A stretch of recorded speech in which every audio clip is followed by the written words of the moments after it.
কেতিয়াবা পূৰ্ণ অৱতাৰ ৰূপে আহে, কেতিয়াবা অংশ অৱতাৰ ৰূপে আহে, কেতিয়াবা কলা অৱতাৰ ৰূপে আহে, কেতিয়াবা বিভূতি ৰূপ অৱতাৰ ৰূপে আহে।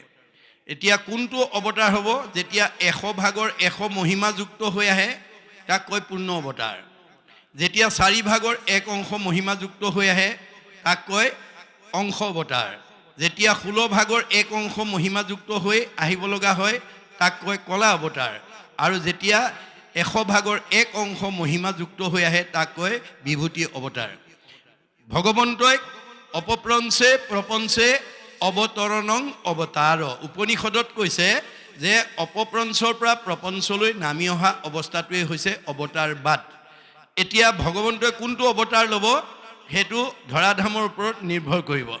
গতিকে কৃষ্ণ পূৰ্ণ অৱতাৰ হৈ পেলাই ধৰাধামলৈ আহিছিল। শংকৰদেৱ অংশ অৱতাৰ ৰূপে, কলা অৱতাৰ ৰূপে নাভি, এনেধৰণে বিভূতি অৱতাৰ ধৰে নৰসিংহ। এই ধৰণে এটা এটা উদ্দেশ্য লৈ বা এটা এটা সমস্যা সমাধানৰ কাৰণে ভগৱন্ত যুগে যুগে হৈ আছে, হৈ থাকিব। এতিয়া আমাৰ যুগৰ অনুপাতে ধৰ্মটো নিৰ্ণয় কৰি থৈছে। সত্য যুগত হৰি অৱতাৰ হৈ জগতৰ বাসীক ক'লে, হে জীৱশ্ৰেষ্ঠ মানুহ, তোমালোকে এই মায়াময় সংসাৰৰ পৰা উদ্ধাৰ হ'বলৈ হ'লে তোমালোকে সকলোৱে মানে ঈশ্বৰক ধ্যান কৰিব লাগিব। আৰু ধ্যানৰ অন্তত ভগৱানৰ 10টা নাম ল'লে ধ্যান পূৰ্ণাংগ কৰি তোমালোকে মুক্তি লাভ কৰিব পাৰিবা। সেইকাৰণে সত্য যুগৰ সকলো মানুহে ধ্যান কৰিছিল। ত্ৰেতা যুগত ৰাম অৱতাৰ হৈ কৈছিল, হে জীৱশ্ৰেষ্ঠ মানুহ, তোমালোকে এই মায়াময় সংসাৰৰ পৰা উদ্ধাৰ হ'বলৈ হ'লে নানান নিয়ম নীতিৰ মাজেদি ভগৱানক যজ্ঞ কৰিব লাগিব। আৰু যজ্ঞৰ অন্তত ভগৱন্তৰ 8টা নাম ল'লে যজ্ঞ পূৰ্ণাংগ কৰি তোমালোকে মুক্তি লাভ কৰিব পাৰিবা। সেইকাৰণে ত্ৰেতা যুগৰ মানুহে চবেই যজ্ঞ কৰিছিল। দ্বাপৰ যুগত কৃষ্ণ অৱতাৰ হৈ কৈছিল, হে জীৱশ্ৰেষ্ঠ মানুহ, তোমালোকে মায়াময় সংসাৰৰ পৰা উদ্ধাৰ হ'বলৈ হ'লে তোমালোকে পূজা কৰিব লাগিব। আৰু পূজাৰ অন্তত ভগৱানৰ 12টা নাম ল'লে পূজা পূৰ্ণাংগ কৰি মুক্তি লাভ কৰিব পাৰিবা। সেইকাৰণে মানে দ্বাপৰ যুগত সকলো মানুহে পূজা কৰিছিল। আৰু কলিত সেই কৃষ্ণই শংকৰৰূপে আহি কৈছিল, হে কলিৰ লোকসকল, তোমালোকে কেৱল ঈশ্বৰৰ নাম ল'বা। গতিকে আন ধৰ্মবিলাক কৃষ্ণৰ লগত গুচি গ'ল, আন ধৰ্ম কৃষ্ণৰ লগতে গুচি গৈলা, একস্থান হুয়া হৰি নাম মাত্ৰ ৰৈলা, এতেকেষে নামতো সমস্ত পুণ্য পায়, জানিয়া যতনে ফুৰা হৰি গুণ গায়, নামে তপ নামে জপ নামে যোগ ধ্যান, নামে দান নামে পুণ্য কোটি তীৰ্থ স্নান, নামে ধন জন বন্ধু নামে পিতা মাতা, নামে নিজ সুহৃদ নামে সে গতি দাতা, ইহপৰ লোকে নাম বিনে গতি নাই। চাৰিও বেদৰ ইহে মুখ্য অভিপ্ৰায়। 4খন বেদ ব্ৰহ্মাই আনি 3বাৰ প্ৰমাণ কৰি আমাক সিদ্ধান্ত দিছে। 4 বেদক ব্ৰহ্মাই আনি বিচাৰিলা 3 প্ৰমাণী, এহি মানে মাত্ৰ কৰিলা সাৰ, হৰি কীৰ্তনেহে তৰে সংসাৰ। এতিয়া কলি যুগৰ মানুহে ভগৱন্তৰ নাম ল'লেহে তৰিব পাৰিব। আনকেইটা যুগত জপ যজ্ঞ কৰি যিটো ফল পাইছে, যত ফলং সৰ্বতীৰ্থেষু সৰ্বযজ্ঞেষু কীৰ্তিতম তৎ ফলম কৌটিগুণম পুণ্যম ৰাম নাম এব লভ্যতে। আগৰ কেইটা যুগত তপ জপ যজ্ঞ কৰি যিটো ফল পাইছিল, ধ্যানে যজ্ঞে পূজাৰ কহিছে যেন ফল, হৰিৰ কীৰ্তনে তাকো সাধয় সকল। কলি যুগত মাত্ৰ ঈশ্বৰৰ নাম ল'লেহে তৰিব পাৰিব। এই কথাটো নাজানি আপুনি মইতো দূৰৰ কথা, ভগৱান মানে 28,000 ঋষি, বেদজ্ঞ, শাস্ত্ৰজ্ঞ, টিকালজ্ঞ, মানে ধ্যানত ভগৱানক সাক্ষাৎ কৰিব পৰা যোগ্য ব্যক্তি হিচাপে 28,000 ঋষিয়ে কৃষ্ণ বৈকুণ্ঠপ্ৰায়ণ হোৱাৰ পিছত পৃথিৱীলৈ কলি আহিল বুলি ভাবি যজ্ঞ আৰম্ভ কৰিলে। 28 সহস্ৰ ঋষি বেদত প্ৰধান, বিষ্ণুৰ নৈমেষ ক্ষেত্ৰ মহাপুণ্য স্থান, মান্য কৰি সুতক পাতিলা সত্ৰ তথা শৌনক প্ৰমুখ্যে শুনে ভাগৱত কথা। যে তেওঁলোকে হাজাৰ হাজাৰ বছৰ যজ্ঞ কৰি যজ্ঞৰ ধোঁৱাৰে ধোঁৱাবৰণীয়া হৈ ফল নাপায় অৱশেষত সেই সময়লৈকে পদহেলিত অৱহেলিত নিষ্পেষিত নিজ জাতি বুলি ঋষি সমাজত বহিবলৈ নিদি বহুত যোজন পিছত বহিবলৈ দিয়া সুতক মাতি আনি শৌনকে এই নিবেদন কৰিছে। কি বুলি? যে শৌনক বদতি শুনা সুত মহামানী, পৰম পাতকী কলি পাইলে হেন জানি আৰম্ভিলো যজ্ঞ আশী সহস্ৰ বছৰ হোম ধূৰ্মে ধূৰ্ম বৰ্ণ ভৈলে কলে বৰ আমি হাজাৰ বছৰ হাজাৰ হাজাৰ বছৰ যজ্ঞ কৰি যজ্ঞৰ ধোঁৱাৰে আমাৰ গা ধোঁৱা বৰণীয়া হৈ গ'ল কিন্তু যিটো কৰ্ম কৰোৱাটো নাহিকে বিশ্বাস আপোনাৰ আয়ুক কৰিলো ব্যৰ্থে নাশ আমাৰ আয়ুষে নষ্ট হ'ল কিন্তু ফল একো নাপালো সম্প্ৰতি তুমি কি চিন্তি উপমহাহিত কৰায়ুক পান কৃষ্ণ চৰিত্ৰ অমৃত এতিয়া কৃষ্ণ বৈকুণ্ঠলৈ যোৱাৰ লগে লগে পৃথিৱীলৈ কলি নামি আহিল এই কলিকিত পাপৰ পৰা উদ্ধাৰ হ'বলৈ হ'লে ভগৱানৰ নাম বিনে আৰু গত্যন্তৰ নাই এয়া আপুনি মই কৰা কথা নহয় ২৮,০০০ বেদজ্ঞ শাস্ত্ৰজ্ঞ টিকালজ্ঞ ধ্যানত ভগৱানক সাক্ষাৎ কৰিব পৰা যোগ্য ব্যক্তিসকলেও কলিত যজ্ঞ কৰি বিফল হৈ গ'ল আপুনি মই সফল হ'ম নেকি বাৰু এই কথা মাত্ৰ উপলব্ধি কৰিব লাগিব কাকো আমাৰ নিন্দা কৰিবলৈ গুৰুজনে মানা কৰিছে পৰৰ ধৰ্মক নিহিংসিবা কদাচিত কৰিবা ভূত কদায়া সকলো নচিত হৈব শান্ত চিত্ত সৰ্বধৰ্মত বৎসল এই ভাগৱত ধৰ্ম জানা মহাবল ভাগৱতে কি কৈছে কাকো নিন্দা নকৰিবা কোনে কি কৰিছে তোমাৰ সেইটো লুক আউট নহয় তাৰ ফলাফলটো ভগৱানে দিব তুমি মাত্ৰ চকুৰ আগত দেখি যোৱা ভুলটো আঙুলিয়াই দিবা কিয় তোমাৰ আৰু মোৰ মাজত কোনো পাৰ্থক্য নাই আত্মাৰ দিশত আপোনাৰ আৰু মোৰ মাজত পাৰ্থক্য নাই দেহৰ দিশতহে আছে গতিকে দেহ বিনাশী বিনাশী ধৰ্ম এৰি অবিনাশী আত্মাৰ ধৰ্মৰ দ্বাৰা আমি নিজক ৰাখিব লাগিব আৰু বাচিব লাগিব গতিকে সঁচা কথাটো কৈ যাবা মানিলে তৰিব নামানিলে মৰিব কিন্তু তুমি ঈশ্বৰৰ প্ৰিয় হৈ থাকিবা কিন্তু মোৰ চকুৰ আগত কোনোবাই ভুল কৰিছে মোৰ কোনো বংশ পৰিয়াল নহয় মোৰ কোনো সমাজৰ মানুহ নহয় এই বুলি যদি আপুনি কোনোবাই ভুল কৰা দেখিও যদি নোকোৱাকৈ গুচি যায়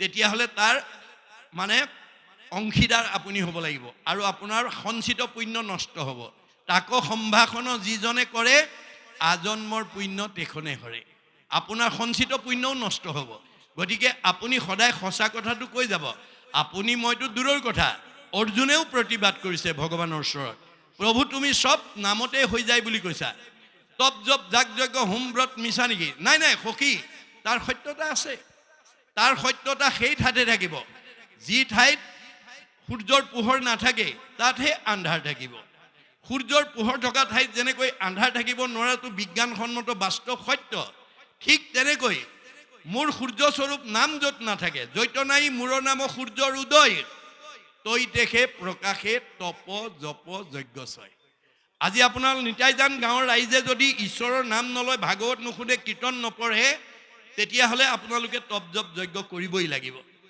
দুটাৰ ভিতৰত এটা কৰিব লাগিব ভগৱানৰ সৃষ্টি দুটা এটা আন্ধাৰ এটা পোহৰ এটা দিন এটা ৰাতি এটা ভক্তি এটা মায়া তপটো বটুম দুটাৰ ওপৰতে জীৱক লৈ তেওঁ আনন্দ কৰি আছে গতিকে ভগৱানে অৰ্জুনক কৈছে য'ত মোৰ নাম নাই তাত তপ জপ যজ্ঞ কৰিব লাগিব কিন্তু মোৰ যদি নাম লৈছে তেতিয়াহ'লে তপ জপ যজ্ঞ কৰিব নালাগে তথাপি প্ৰত্যয় যদি নাহিকে তোমাৰ কৰোঁতে বে শুনা হেৰা সত্য অংগীকাৰ তথাপি মোৰ কথাত যদি তুমি বিশ্বাস নকৰা মই শপত খাই কওঁ শুনা সত্যে সত্যে সত্যে সত্যে সত্যে নিষ্ঠা মানি সত্যে সত্যে সত্যে সত্যে সত্যে বোলো বাণী কৌটি কৌটি পাপৰ নামে সেই সংসাৰক নাম বিনে নাহি সখী সংসাৰ তাৰক দশ সত্য কৰি মই দঢ়াইলো তোমাক নাসজাইবা যদি সখী নকৰা সঞ্জাত তুমি মোৰ সখী কাৰণে মোৰ অংশ জীৱৰ কাৰণে সঁচা কথাটো তোমাক 10 বাৰ শপত খাই ক'লো মানিলে তৰিবা নামানিলে মৰিবা তাৰ দুখে মোক স্পৰ্শ কৰিব নোৱাৰে আপুনি সঁচা কথাটো কৈ যাওক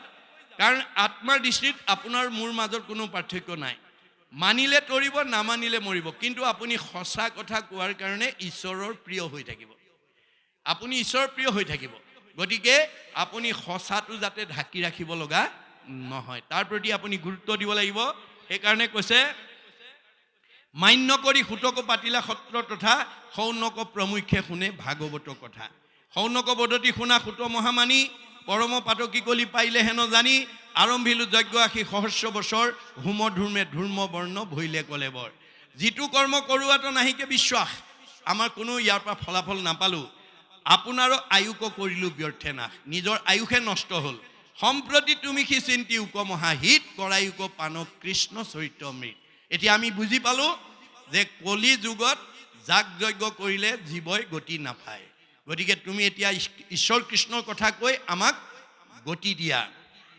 আৰু কি বুলি কৈছে যে পৰম ঈশ্বৰ কৃষ্ণ দেৱনাৰায়ণ আন মহাভক্তি এইটো শ্ৰৱণ কীৰ্তন। এতিয়া ভগৱন্তত ভক্তি আমি লাভ কৰিবলৈ হ'লে ভক্তিৰ মাজেদি কৰিব লাগিব, আনৰ যোগেদি নহয়। কৃষ্ণক পাৰিবাৰ জানা ভকতিহে পন্থ, ইহাক কহে গীতা ভাগৱত গ্ৰন্থ। গীতা ভাগৱতে আমাক কৈছে যেতিয়া কলি যুগত আমি ভগৱন্তক পোনপটীয়াকৈ পাব নোৱাৰোঁ, কেনেকৈ পাম? ভকতিৰ মাজেদি। আজিৰ দৰে শ্ৰৱণ কীৰ্তন অৰ্চন বন্দন দাস্য সখিত্ব পদসেৱন আত্মনিবেদন স্মৰণ, এই 9টা ভাগ দিছে। তাৰ ভিতৰত যদি যিকোনো এটাও যদি আপুনি আচৰণ কৰে আপোনাৰ জীৱই গতি পাব, যদি এটাও আচৰণ নকৰে আপোনাৰ জীৱই গতি নাপায়।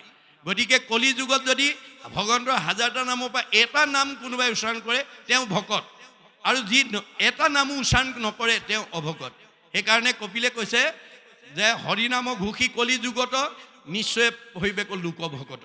কলিত যি মানুহে ডেকা ল'ৰাই হওক গাভৰু ছোৱালী হওক বোৱাৰীয়ে হওক জীয়াৰীয়ে হওক বাল্যই হওক বৃদ্ধই হওক ভগৱন্তৰ 1000টা নামৰ পৰা এটা নাম যি দিনটোত উচ্চাৰণ কৰিব সি ভকত, আৰু যি ঈশ্বৰৰ নাম উচ্চাৰণ নকৰে সি অভকত।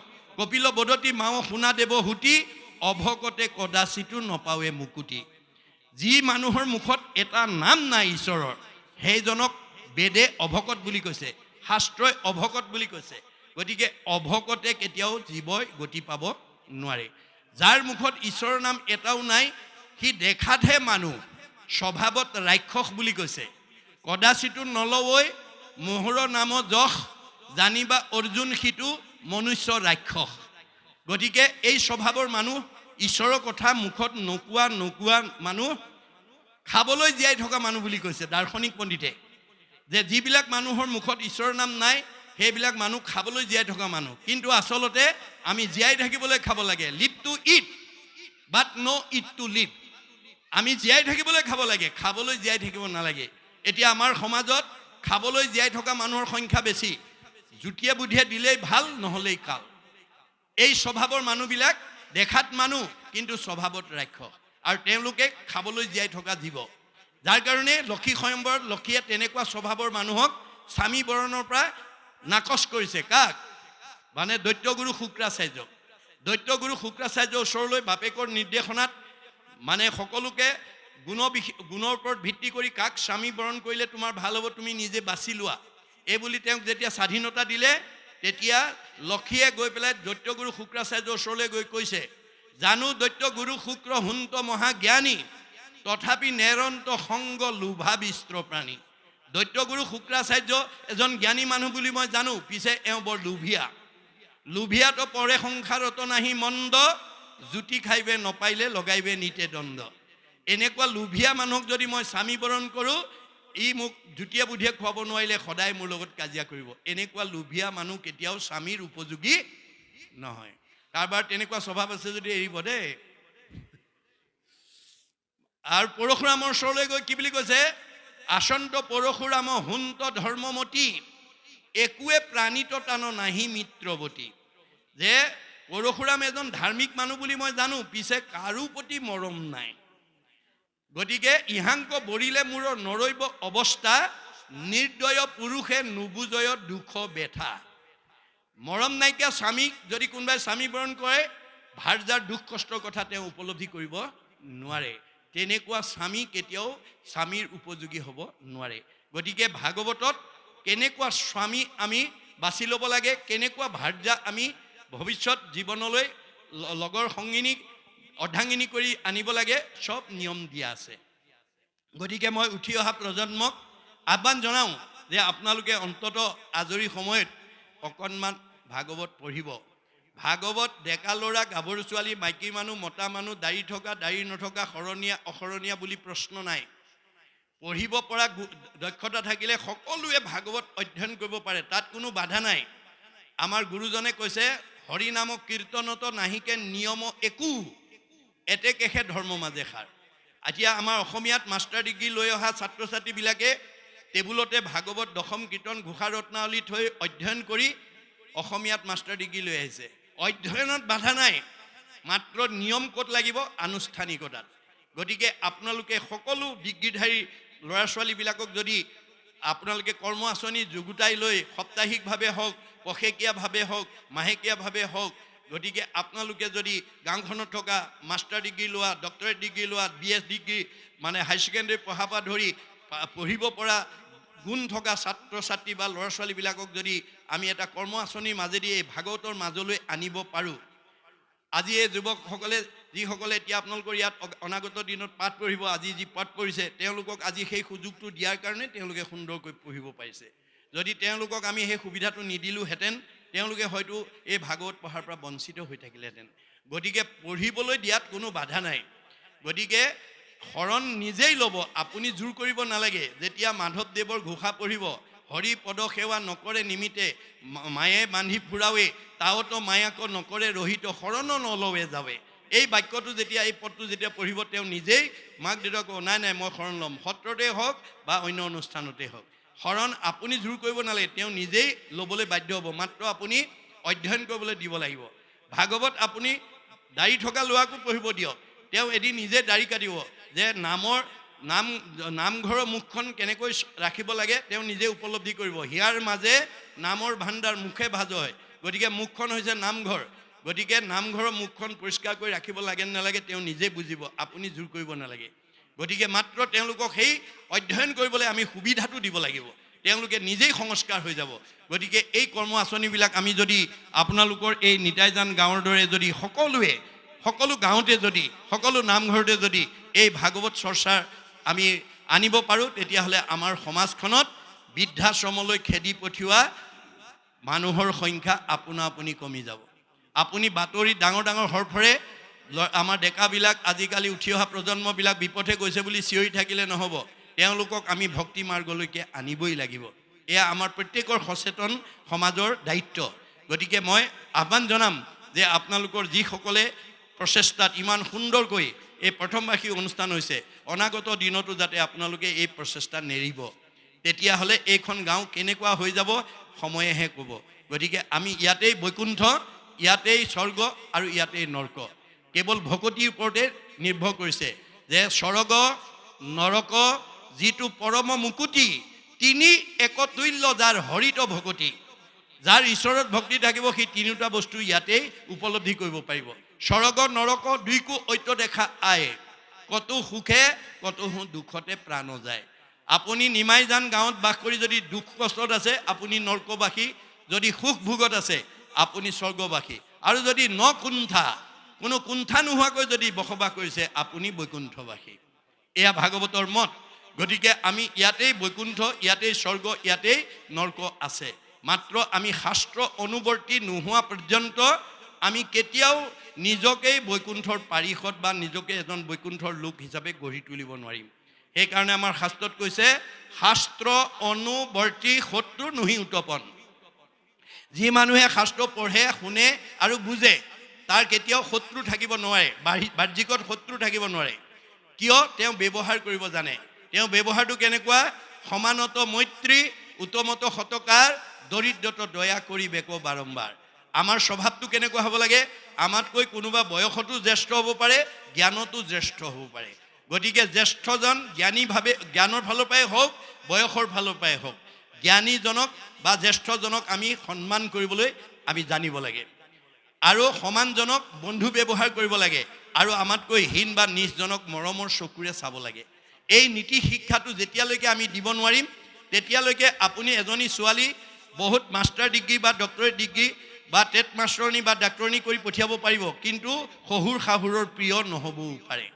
যাৰ কাৰণে আমাৰ ৰামায়ণত জনক ৰজাই সীতাক শ্ৰীৰামচন্দ্ৰলৈ বিয়া দি বিদায়ৰ সময়ত সেই নৈতিক জ্ঞান দি পঠিয়াইছে। কি বুলি? হেৰা সীতা, তুমি মোৰ যোনিজাত সন্তান নোহোৱা, তোমাক মই যজ্ঞভূমিত লাভ কৰিছোঁ।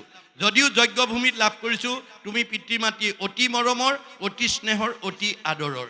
অজুনিকা তোমাকো লভিলোঁ যজ্ঞভূমি, পিতৃৰ মাতৃৰ প্ৰিয়তম জীও তুমি। তুমি পিতৃ মাতৃ এজনী মৰমৰ ছোৱালী, ত্ৰিভুৱন নিৰূপমা তুমি মহাসতী, পৰম দুৰ্লভ আতি লভিলা সুপতি। তুমি এজনী ধুনীয়া ছোৱালী আৰু তুমি এজন ধুনীয়া স্বামীৰ সান্নিধ্য পালা। আই সীতা, স্বামীৰ সান্নিধ্য পালেই নহ'ব, তোমাৰ দায়িত্ব আৰু কৰ্তব্য আছে। কি? সতী স্ত্ৰী সকলৰ স্বামী সে ভূষণ, কদাচিতো নলংঘিবা স্বামীৰ বচন। তুমি এজনী সতী তিৰোতা হিচাপে তোমাৰ প্ৰথম অলংকাৰ স্বামী ভক্তি। তুমি স্বামীৰ বাক্য কেতিয়াও উলংঘা নকৰিবা, স্বামীক নুসুধাকৈ কলৈকো নাযাবা, আৰু স্বামীৰ মনত আঘাত পোৱাকৈ বাক্য নিক্ষেপ নকৰিবা। অকল স্বামী সেৱাতে আবদ্ধ নাথাকিবা, একচিতে সেৱা কৰি বাহা সৰ্বক্ষণে কৰিবা শুশ্ৰূষা শাহুৰৰ চৰণে। তুমি স্বামীৰ উপৰিও শহুৰ শাহুৰকো যথোচিতভাৱে মৰম চেনেহ শ্ৰদ্ধা ভক্তি কৰিবা। অকল তাতেই সীমাবদ্ধ নাৰাখিবা, নকৰিবা অৱহেলা দেউৰ সবক, কৰিবাহা দয়া আতি সমস্তজনক। দেউৰকে প্ৰমুখ্য কৰি ননন্দী জেঠাল বৰ্জনা যিমান ঘৰখনত আছে সকলোকে যথোচিতভাৱে দয়া মৰম স্নেহ কৰিবা। তেতিয়া তোমাৰ সেই ঘৰৰ পৰিয়ালে কি ক'ব, মই এজনী ভাল বোৱাৰী পালোঁ বুলি। তেবেতো শুদ্ধ যশ বাঢ়িব সংসাৰে, ইহপৰ লোকে সুখ মিলিব তোমাৰে। তেতিয়া তোমাৰ আচৰণ, তোমাৰ ব্যৱহাৰ, তোমাৰ মৰম, তোমাৰ স্নেহত সন্তুষ্ট হৈ তোমাক সমাজত এজনী ভাল বোৱাৰী মই নিতাই জান গাঁৱৰ পৰা বিয়া কৰাই আনিলোঁ বুলি সমাজত প্ৰশংসা কৰিব। আৰু কিছুদিনৰ পিছত এইখন গাঁৱৰ পৰা আৰু এই ধৰণে ভাগৱতৰ আদৰ্শৰে যদি আমি উঠি অহা প্ৰজন্মক গঢ়ি তুলিব পাৰোঁ, এজনী ছোৱালীৰ কাৰণে বহুত ছোৱালী এইখন গাঁৱৰ পৰা বিয়া হোৱাৰ পথ প্ৰশস্ত হ'ব আৰু গাঁওখনৰ গৌৰৱ কঢ়িয়াই আনিব। এয়া হৈছে ভাগৱতৰ দৰ্শন।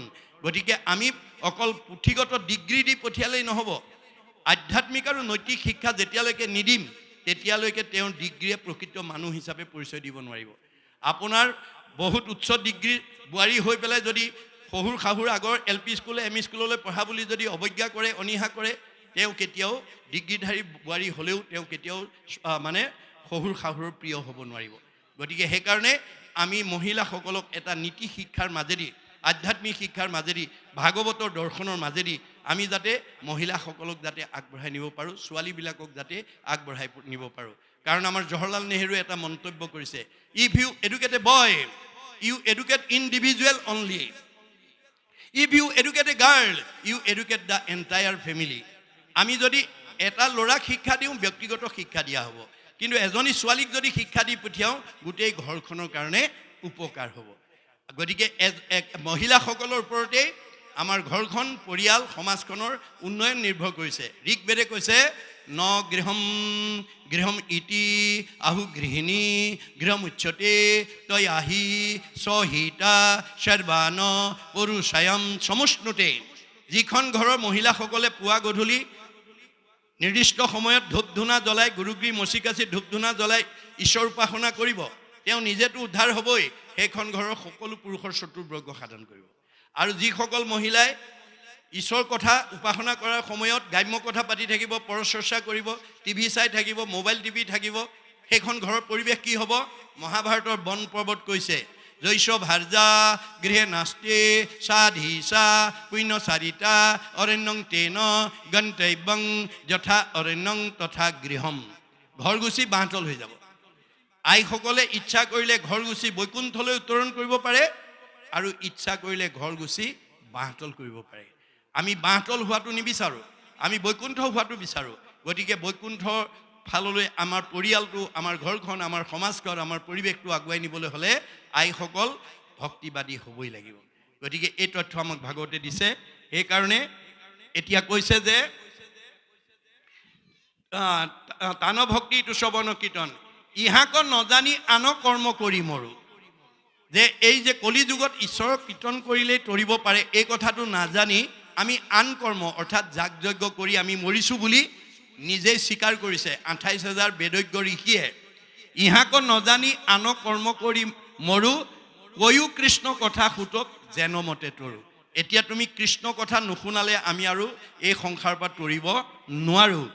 ইহাকেহে আমাৰো মিলিল মহাভাগ, তুমি হেন মহন্তক পাইলোঁ ভাগ্যে লাগ। আমি ইয়াতে আত্মসন্তুষ্টি হৈছোঁ যে আমাৰ এই জীৱনৰ দুখ দুৰ্গতিৰ সময়ত তোমাৰ দৰে এজন মহন্ত লোকৰ আমি সান্নিধ্য পাইছোঁ। আজি আপোনালোকৰ এই নিমাইজান বাসীয়ে এই কথা উপলব্ধি কৰিব লাগিব যে আপোনালোকৰ গাঁৱতকৈ বহুত ধনী, বহুত শিক্ষিত, বহুত সম্পদশালী গাঁও ওচৰত থাকিব পাৰে, কিন্তু জগতৰ উপকাৰমূলক এনেকুৱা 4 দিনীয়া কাৰ্যসূচীৰে ভাগৱত আৰু ভাওনা প্ৰদৰ্শনৰ অনুষ্ঠান পাতিব নোৱাৰিবও পাৰে।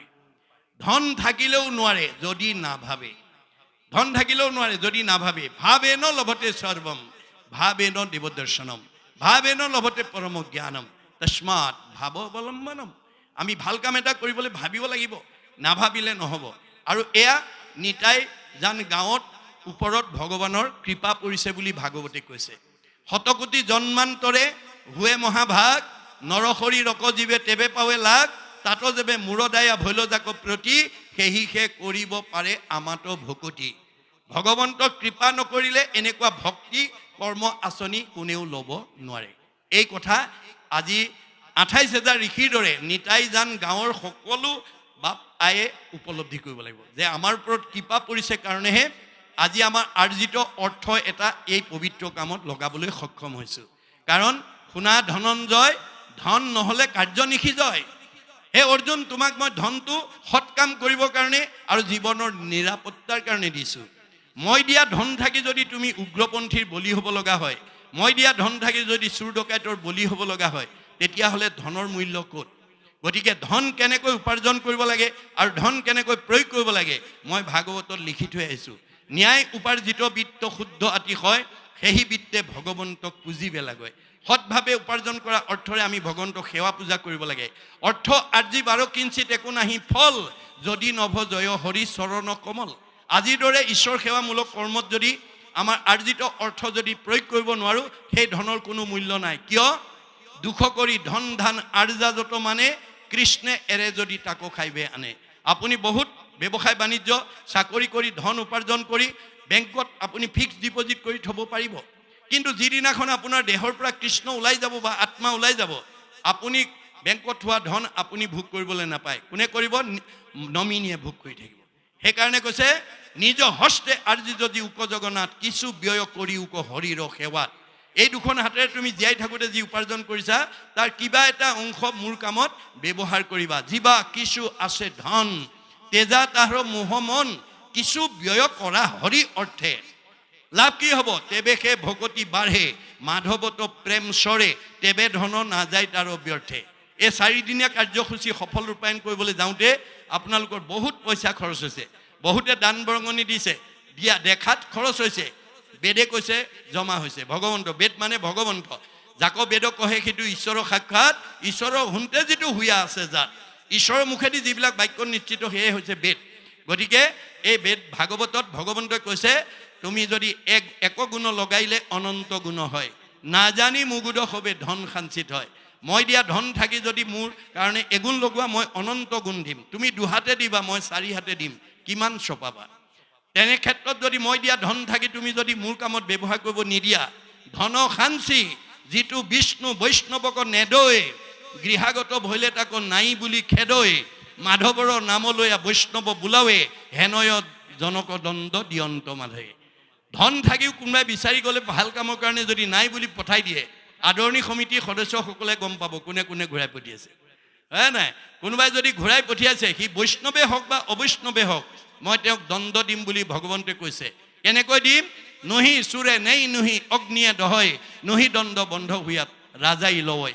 তাৰ ধনটো হয় চোৰ ডকাইত উগ্ৰপন্থীৰ দ্বাৰা লৈ যাম, নহয় জুয়ে পুৰিব, নহয় আকস্মিক দুৰ্ঘটনা বেমাৰ আজাৰ হৈ ডাক্তৰে খাব, আৰু নহয় কেছ মামলা লাগি পুলিচে খাব, কাজিয়া পেচাল লাগি কেছ মামলা লাগি পুলিচে খাব। সিমানতো মই ৰেহাই নিদিওঁ। হা ধন বুলি পাছে কান্দে ৰাও বান্ধি, ঘৰে ঘৰে ভিক্ষা মাগে কৃষ্ণ কৃষ্ণ বুলি। মই তেওঁ সেই জীৱটোক মই পিছৰ জন্মত ভিক্ষাৰী কৰি পঠিয়াই দিম। এতিয়া আপোনালোকে গাড়ীয়ে মটৰে ট্ৰেইনত গ'লে দেখিব যি জনগোষ্ঠীৰে ভিক্ষাৰী নহওক, ঈশ্বৰৰ নাম লৈ ভিক্ষা খোজে। এইটো ভাগৱত দৰ্শন। গতিকে আমি ভগৱন্তই দিয়া ধন থাকি যাতে অনাগত জন্মত আমি যাতে পিছৰ জন্মত যাতে ভিক্ষাৰী হ'ব লগা নহয়, তাৰ কাৰণে আমি প্ৰয়োগ নীতিটো জানিব লাগিব। প্ৰয়োগ নীতি নাজানিলে ধনেই আপোনাৰ মৃত্যুৰ কাৰণ হৈ যাব পাৰে। এতিয়া বহুত মানুহ ধনৰ কাৰণে উগ্ৰপন্থীৰ বলি হৈছে, ঘৰতে চোৰ ডকাইতৰ বলি হ'ব লগা হৈছে। গতিকে আমি যাতে ভাগৱত শুনি সেই তেনে এটা দুখৰ সন্মুখীন যাতে হ'ব লগা নহয়, তাৰ কাৰণে আমি গুৰুত্ব দিব লাগিব।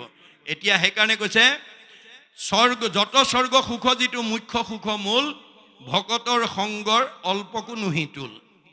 সকলো সুখৰ ভিতৰত স্বৰ্গ সুখ শ্ৰেষ্ঠ, তাতোতকৈ আকৌ বৈকুণ্ঠৰ সুখ। যত স্বৰ্গ সুখ যিটো মুখ্য সুখ মূল, যে মুক্তি পোৱা সুখটো সকলোতকৈ ওপৰত, কিন্তু সেই মুক্তি সুখতকৈও আজি ভকতৰ সংগৰ যিটো সুখ সেইটো তুলনা নহয় বুলি কৈছে। এইটো স্বৰ্গ সুখ আৰু বৈকুণ্ঠৰ সুখৰ লগত তুলনা নহয়।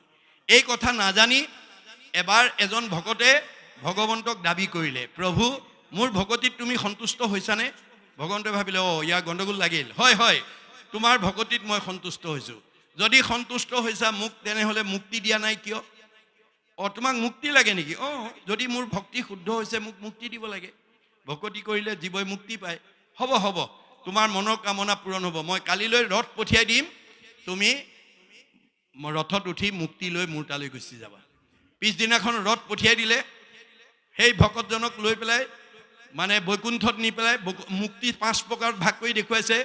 শালুক্য, সামীপ্য, সাৰূপ্য, সাযুজ্য, লীন বা নিৰ্বাণ। মুক্তিৰ 5টা ভাগ আছে। শালুক্য মানে স্বলোক, বৈকুণ্ঠত নি বহুৱাই থৈছে। বহি আছে, এদিন 2 দিন 3 দিন 4 দিন পাৰ হৈ গৈছে।